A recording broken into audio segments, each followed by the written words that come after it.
Okie dokie. Okie dokie, everyone. Can I start off by saying either a good morning or good evening or even a good afternoon, of course, depending on where you are around the world. And welcome for joining me tonight's latest episode of the Discover Trading series for Wise Bank. Now, first off, I must apologize. I'm a little bit under the weather today, so my usual enthusiasm won't be there. But never mind, the show must go on, as they say. Now, tonight's episode is called Discover WTI Oil and Brent Oil, written by myself, which is James Alexander, and I'm the Chief Market Analyst here at Wise Bank. Now, a little bit about myself. This sort of sultry, shadowy character is me. Like I said, my name is James Alexander. I'm the market analyst here at Wise Bank.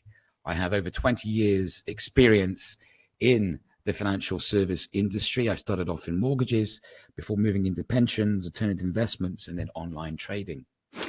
I'm a published writer and been published in several leading publications, including the Financial Times Advisor and Market Watch. I'm an avid market commentator, and usually, if I'm not got the flu, which I got the flu tonight, I'm a lot more enthusiastic and passionate. I'm still a very passionate man, but I'm a little bit below par tonight. I'm also a well-known public speaker.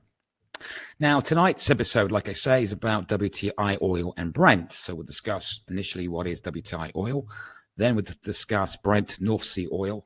Then we talk about WTI, why it's a benchmark, specifics of WTI and Brent, and then of course, factors that can affect oil prices. And then we do a usual questions and answer session at the end. Now, what is WTI oil?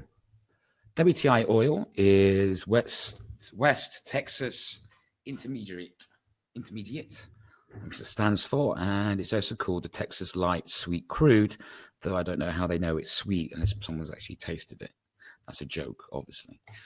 When the media reports on oil prices, it often refers to WTI alongside Brent, as these two oils are used as benchmark for oil prices. WTI is the underlying commodity of the oil future contracts traded on the New York Mercantile Exchange. Now, Brent oil, Brent is a sweet light crude, which is extracted from the North Sea. Brent is also known as Brent Blend, Brent Petroleum, and London Brent. Since 2005, it's been traded on the Intercontinental Exchange, simply known as the ICE Exchange. Like WTI, Brent is also used as a benchmark for oil prices. Why WTI and Brent are used as benchmark for oil prices? Well, WTI represents the United States, whereas Brent represents Western Europe. WTI and Brent trade very closely together, and WTI and Brent are also two of the most popular oil contracts which attract large trading volumes and liquidity. Specifics of WTI oil. The underlying asset, like I say, CL. The exchange is NYMEX. Contract size is one lot equals 1,000 barrels or 42,000 gallons. And the contracts can run from like January to December. And I always suggest check the expiry date of the contract before opening a position. A tick is 0.01 per barrel equals $10 per lot. And the leverage is 1 to 10. Brent, the underlying asset is BRNT. The exchange, like I've already said, is ICE. Contract size is 1,000 barrels or 42,000 gallons. Contract light WTI is January to December. And again, light WTI, always check the contract expiry date. Just got a bit of flu drink I'm drinking now. The tick is 0.01, which is the same, so it's $10 per lot. So each tick is worth $10 if you're trading one lot. And leverage again is 1 to 10.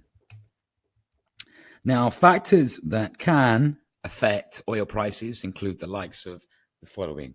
Crude oil is the raw material that is used to produce gasoline, heating oil, jet fuel, diesel, and many other products, and floor wax, such as floor wax, ink, insecticides, clothing, believe it or not, boats, lipstick, deodorants, and much, much more.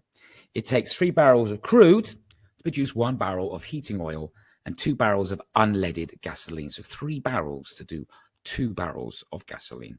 This explains why production and supply levels are monitored closely by the market. Production report, this is one way to watch it, it's the crude oil inventories. This is a weekly event, and it's the main report by the EIA, and it basically says how many stockpiles of WTI are being produced, okay?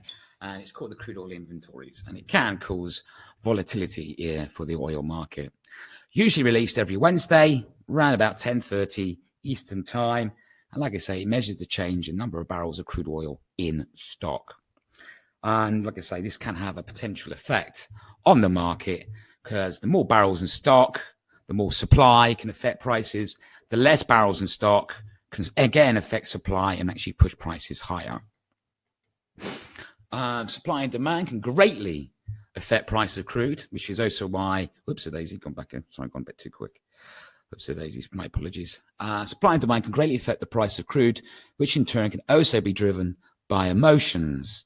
Major disruptions to supply, such as tensions in the Middle East, can lead to a spike in oil prices. Hurricanes can also impact the market, especially hurricanes in the Gulf of Mexico, which has around about 88 oil rigs. And like I say, if they get damaged or whatever by storms, it can affect supply by these rigs. The other major thing which should take into account is OPEC, which is the Organization of Petroleum Exporting Countries. OPEC is the intergovernmental organization, which consists of 15 oil-producing countries.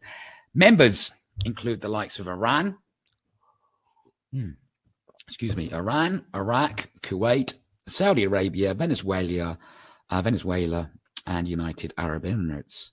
OPEC plays a key role in global oil markets as it can decide on the amount of production of crude oil, which can then in turn affect oil prices.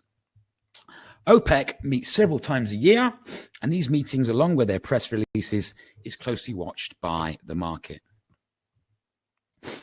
Shale oil, which is a new phenomenon, is produced from fracking, which allows oil to be extracted from shale rock and other rock formations. The development of this technique has greatly increased since 1950s, and large production can also affect oil prices. So we need to watch how shale oil production is doing. And demand, of course, so there's demand for oil. Key economic indicators to watch includes industrial production, manufacturing production, global GDP, and performance of the stock market. Now, up and coming educational events for January. The January schedule will be released very, very soon.